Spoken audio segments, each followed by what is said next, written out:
Lui, c'est Michel Barnier, le nouveau Premier ministre. Enfin, nouveau, il s'agit quand même du plus vieux Premier ministre de toute l'histoire de la Ve République, pour qui personne n'a voté. C'est marrant, juste après avoir mis le plus jeune Premier ministre de toute la Ve République, pour qui personne n'avait voté non plus, comme d'hab quoi. Donc on a vu que Michou avait été ministre des Affaires étrangères sous Chirac. Il s'impose tel un architecte du projet du laboratoire de Wuhan. C'est d'ailleurs sur le site de Légifrance. Regarde-le. Alors il est pas beau avec son masque européen? Ah, tu pensais que c'était le seul dossier? C'est que t'es naïf. Ce mec-là a commencé la politique à l'âge de 14 ans et par la suite fut le plus jeune député de l'Assemblée nationale. Et il a juste 73 ans. Imagine le parcours de Zinzin, membre de Bilderberg, membre du Grand Orient de France, membre du siècle, etc. Tout est vérifiable. Donc Michou a visiblement fait effacer son site web personnel. Et ben alors Michou, manque de bol pour lui, on a ressorti la poussière de sous le tapis. Donc nous allons lire ensemble une partie de ce qui a été effacé, et plus particulièrement une partie de son CV, qui est définitivement plus long que le pont de Millau. Donc, je vous résume.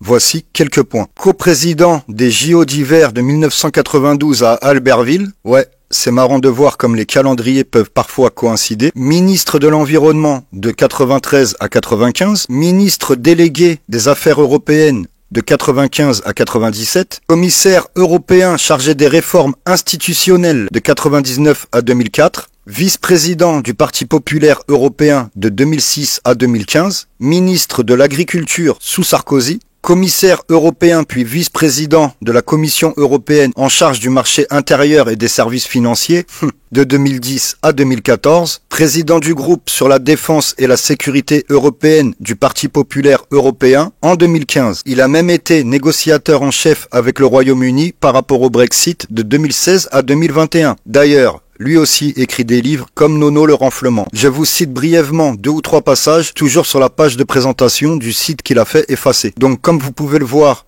il se présente clairement en tant qu'artisan de la construction européenne. Et plus bas, juste au-dessus d'une photo avec Obama, dans une section nommée « À la tête de la diplomatie française », il explique que pendant qu'il était ministre des Affaires étrangères sous Chirac, avec tous les agents du Quai d'Orsay, il contribue aux nouvelles étapes de la construction européenne, mettant en place de nouvelles méthodes suite à, je cite, un coup d'arrêt après le « non » des Français lors du référendum du 29 mai 2005. Au lendemain de ce vote, Michel Barnier quitte le Quai d'Orsay en ayant mené à bien son souhait de rapprocher la France des États-Unis. Fin de citation. Donc là, c'était juste une courte synthèse pour le format TikTok. J'ai également commencé à regarder du côté des Wikileaks entre autres, et il y a plus de 50 pages. Donc si certains veulent également s'y atteler, vous vous rendez sur le site des Wikileaks et vous tapez juste Michel Barnier. Rien de plus compliqué.